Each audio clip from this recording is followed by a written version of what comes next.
कभी सोचा है कि क्यों दो लोग ऐसे बिहेव करते हैं? कुछ बहुत इमैच्योर या बेवकूफ लगेंगी।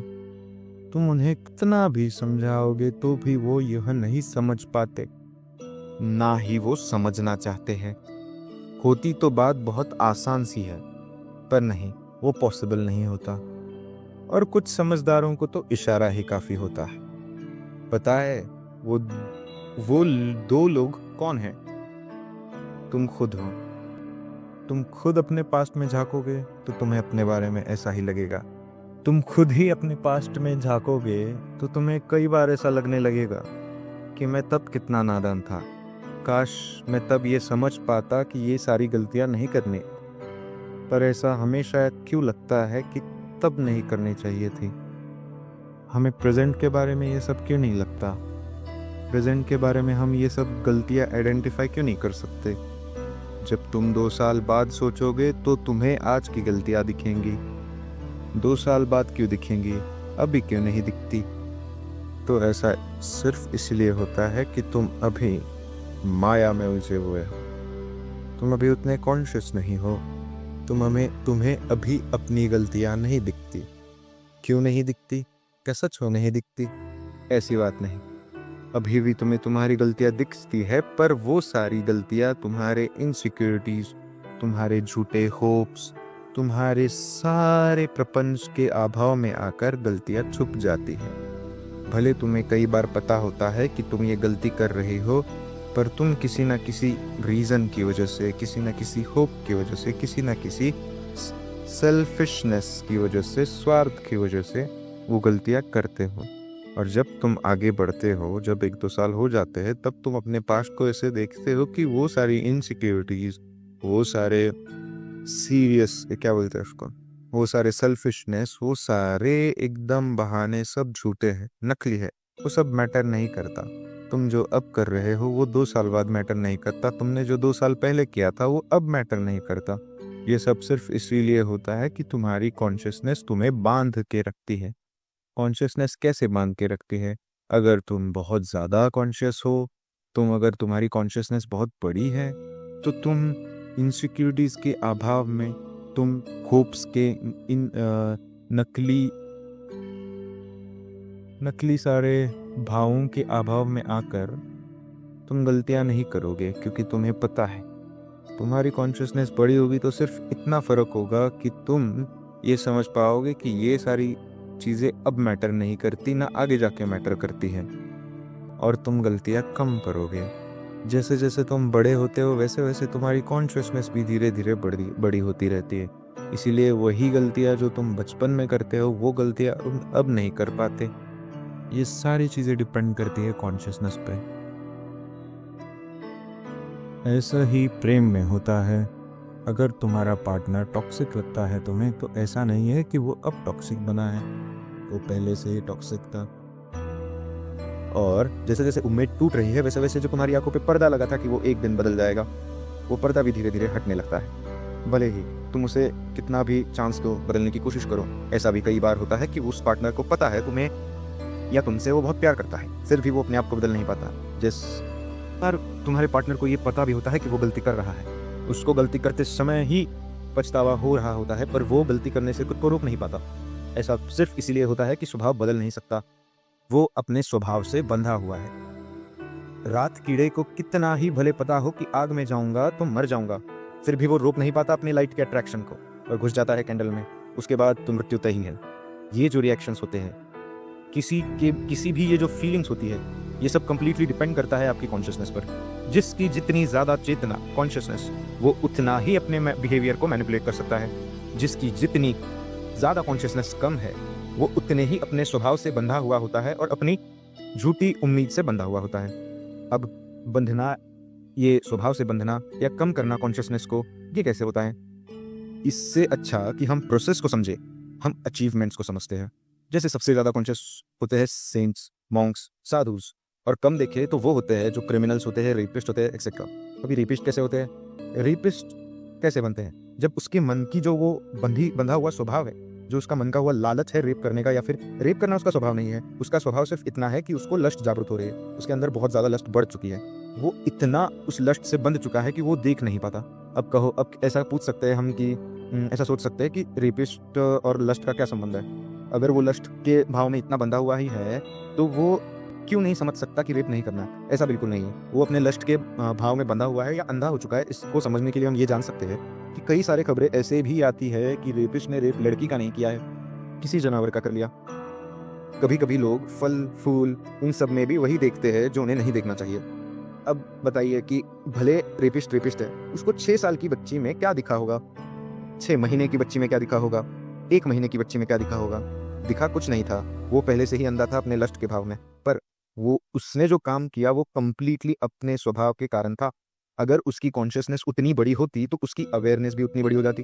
अगर अवेयरनेस उतनी बड़ी हो जाती तो वो ये समझ सकता कि ये 6 महीने की बच्ची है। वैसे इस चीज को सपोर्ट तो नहीं करता या फिर करना चाहिए, पर प्रोस्टिट्यूशन भी एक चीज है। उससे प्रोस्टिट्यूशन तक जाने का भी सेंस नहीं बचा था। इतना लस्ट उस पर भारी हो चुका था। ये क्यों होता है? जब अपना कंप्लीट कॉन्शियसनेस इंसान खो बैठता है तब ये सब होना शुरू हो जाता। तो समझ जाओ कि कॉन्शियसनेस कितनी इंपॉर्टेंट है। अब इन बातों को अगर हम डिस्कस करना चाहे तो पूरी रात भर भी कर सकते हैं, पर इतनी बात काफी है तुम्हें ये समझाने के लिए कि कॉन्शियसनेस बहुत इंपॉर्टेंट है। उसका ज़्यादा होना बहुत इंपॉर्टेंट है ताकि तुम चीज़ों के बारे में अवेयर रहो। जैसे तुम अपने पास्ट को देखते हो और प्रेजेंट को देखते हो, उन दोनों चीज़ों की गलतियों में एक चीज़ कॉमन है, वो है अटैचमेंट स्टाइल। अटैचमेंट स्टाइल होती क्या है? अटैचमेंट वो होती है जो तुम्हारे पास्ट में तुम्हारे बहुत ज़्यादा थी, तुम्हारे पास बहुत ज़्यादा थी, पर अभी तो तुम्हारे पास नहीं है पास्ट को लेके। पर अगर अभी तुम ठीक से देखोगे, तुम्हें तुम्हारे प्रेजेंट को लेके अभी भी अटैचमेंट्स है। जो गलतियाँ तुमने पास्ट में की थी वही गलतियाँ तुम अभी भी करते हो। भले वो चीज़ें बदल गई हो, भले गलतियों का रूप बदल गया हो, पर गलतियाँ तुम वही करते हो। क्यों? क्योंकि अटैचमेंट्स तब जितनी की तो अभी भी उतनी ही है। अभी भी उतनी ही अटैचमेंट्स है, अभी भी कॉन्शियसनेस का लेवल उतना ही है। उतना ही कॉन्शियसनेस का लेवल है तो तुम उतने ही बंधे हुए हो अपने स्वभाव से। जितने बंधे हुए हो स्वभाव से, उतनी तुम्हें गलतियां पता होकर भी तुम गलतियां करते हो। पर अटैचमेंट होती क्या है? अटैचमेंट 2 प्रकार की होती है। एक जो कहे कि तुम्हें वो चाहिए, जैसे कुछ भी चाहिए हो, अच्छी चीज़ें हमेशा इंसान मांगता है। जैसे मुझे अच्छी गाड़ी चाहिए, घर चाहिए, ये चाहिए, वो चाहिए, ऐसा चाहिए, वैसा चाहिए, ये सारी चाहते हो गई। ये एक टाइप की अटैचमेंट। दूसरी टाइप की अटैचमेंट वो जो नहीं चाहिए, कि मुझे गरीब नहीं रहना, मुझे बदसूरत बीवी नहीं चाहिए, मुझे कम इज्जत या फिर इंसल्ट नहीं चाहिए। ये सारी नहीं चाहिए वाली चीज़ें एक टाइप की अटैचमेंट्स होती हैं। दोनों काम एक ही करती है, पर दोनों भी कॉन्शियसनेस को कम करने का काम करती है। इन दोनों अटैचमेंट्स को जैसे ही तुम तोड़ना शुरू करोगे, वैसे ही तुम्हारी कॉन्शियसनेस बढ़ना शुरू हो जाएगी। अटैचमेंट्स को तोड़ना समझना पड़ेगा। कैसे समझोगे? अटैचमेंट क्या है, जो चाहिए नहीं चाहिए। इतनी वेग डेफिनेशन में तुम अटैचमेंट्स नहीं तोड़ सकते। अटैचमेंट्स तोड़ने के लिए तुम्हें डिटेल में उस अटैचमेंट को समझना होगा। ग्रीड, एंगर, लस्ट, ये कैसे आती हैं? ये सारी वेव्स हैं। ये बहुत अलग टॉपिक है। ये सारे विकार है। विकार का टॉपिक हम बाद में डिस्कस करते हैं, पहले कॉन्शियसनेस को ही समझते हैं। कॉन्शियसनेस अटैचमेंट्स टूटने से बढ़ती है। अभी जो स्पिरिचुअल लीडर्स हैं, जो स्पिरिचुअल महात्माज हैं, जो महान आदमी हैं, वो सारे लोगों को अगर आप ऑब्जर्व कर सकते हो तो करो। उन लोगों में सिर्फ एक चीज़ कॉमन मिलेगी तुम्हें, डिटैचमेंट। वो कहते हैं कि ये सब दुनिया मोह माया है, ये सारी चीज़ें हमें बांध के रखती है, हमें परमात्मा से अलग करती हैं। तो उन सब चीज़ों को समझकर परमात्मा से अलग करने वाली सिर्फ अटैचमेंट्स हैं। ठीक है, इस बात से तुम इतना अंदाज़ा लगा सकते हो कि परमात्मा जो है वो कब मिलता है, जब सारी अटैचमेंट्स खत्म हो जाती है। इसका मतलब क्या है? परमात्मा के अगर पास जाना है तो अटैचमेंट्स तोड़ो। पास जाना है या एक होना है?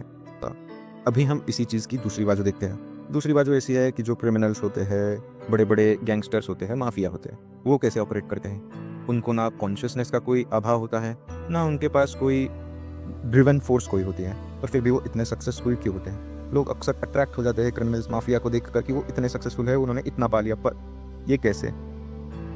दूसरी साइड है नेगेटिव एंटिटीज की, जिसकी ज़्यादा जितनी नेगेटिव फ्रीक्वेंसी, वो उतना ego, selfishness, materialism and attachments की बातें करता है।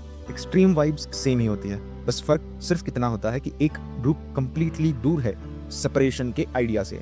जो सेंट का ग्रुप है वो ऐसा सोचता है कि सब कुछ एक है, जो कि सबके है, और जो अपोजिट ग्रुप है नेगेटिव फ्रीक्वेंसी वाला, एंटी सेंट वाला, वो ये सोचता है कि सब कुछ मेरा। अगर हम और डीप डाइव कर सकते हैं, अभी हम ये समझ सकते हैं, लगभग बहुत सारे लोगों को इस बात की नॉलेज है, समझ है कि सबकॉन्शियस माइंड और कॉन्शियस माइंड क्या होता है। सबकॉन्शियस माइंड वो होता है जो आपके कंट्रोल में नहीं होता, बट उसे सब कुछ पता होता है, सब कुछ वो आपसे करवा रहा होता है। सारे एक्शन सबकॉन्शियस में छुपे होते हैं, पर आप उसको एक्सेस नहीं कर रहे होते। दूसरा माइंड होता है कॉन्शियस माइंड। कॉन्शियस माइंड वो है जितना तुम कंट्रोल कर सकते हो। आगे कॉन्शियस और सबकॉन्शियस ये दोनों जब एक हो जाते हैं तब कोई इनसिक्योरिटी या ऐसा कुछ जो तुम्हें नहीं चेक सके ऐसा नहीं बचता। तो दो प्रकार के ये होते हैं, जैसे कॉन्शियस माइंड से सबकॉन्शियस माइंड को कंट्रोल करने की कोशिश करना गलत बात है, कॉन्शियस माइंड और सबकॉन्शियस माइंड को एक बनाना सही बात है।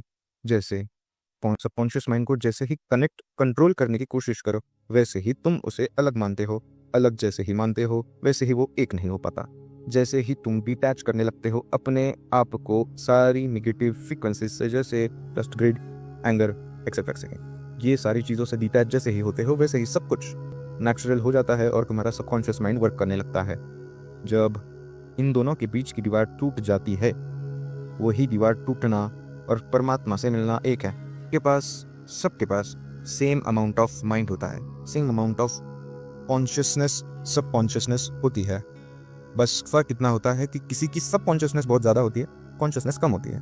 किसी का कॉन्शियसनेस और सबकॉन्शियसनेस एक होता है, किसी का कॉन्शियसनेस बहुत ज़्यादा होता हो और सबकॉन्शियसनेस कम होता है। जिसका जितना ज़्यादा कॉन्शियसनेस, उसने उसके उतने सबकॉन्शियस माइंड को जान लिया है या फिर एक्टिवेट कर लिया है या फिर समझ लिया है। जितना उसने अपने सबकॉन्शियस माइंड को समझ लिया उतना ही वो बंधन से स्वभाव के मुक्त हो चुका है। जितना वो स्वभाव के बंधन से मुक्त हो चुका है उतनी ही वो अपनी लाइफ को कंट्रोल या एक्सेप्ट कर सकता है। कंट्रोल शब्द जैसे ही आता है वैसे ही तुम्हारा कंप्लीट कॉन्शियसनेस टूट जाता है। इसीलिए एक्सेप्टेंस ये वर्ड बहुत बड़ी बात है, हम इसके बारे में आगे जानेंगे एक्सेप्टेंस के बारे में। तो फिलहाल इतना जान लो कि सबकॉन्शियस जितना ज़्यादा तुम्हारे कॉन्शियस में मर्ज हुआ है उतना ज़्यादा तुम बड़े हो या फिर हायर लेवल पे, हायर पॉजिटिव फ्रीक्वेंसी पे ऑपरेट कर रहे हो। और जितना ज़्यादा तुम अनकंट्रोल्ड कॉन्शियसली कंट्रोल करने की भावना में हो उतनी तुम्हारी कॉन्शियसनेस कम हो और तुम अपने सारे नेगेटिव फ्रीक्वेंसीज या सारे नेगेटिव विचारों या सारे नेगेटिव स्वभाव से बंधे हुए हो।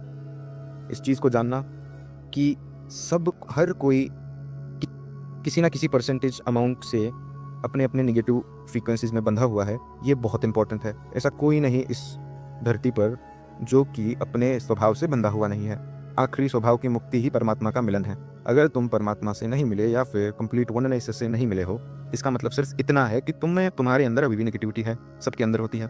तुम्हें इस एम से नहीं चलना कि तुम्हें कंप्लीट एलिमिनेशन करना है। बस तुम इतना अगर समझ जाओ कि जितना हो सके उतना पॉजिटिव साइड जाना है, जितना हो सके उतना डिटैचमेंट प्रैक्टिस करना है, तो ही तुम्हारा इस वीडियो से कुछ कल्याण हुआ है या फिर कुछ फायदा हुआ है। अगर तुम इस वीडियो को हर किसी पॉडकास्ट या फिर anything else which is you can get from books and all, अगर तुम उस हिसाब से देख रहे हो तो इसका कुछ फायदा ही नहीं है।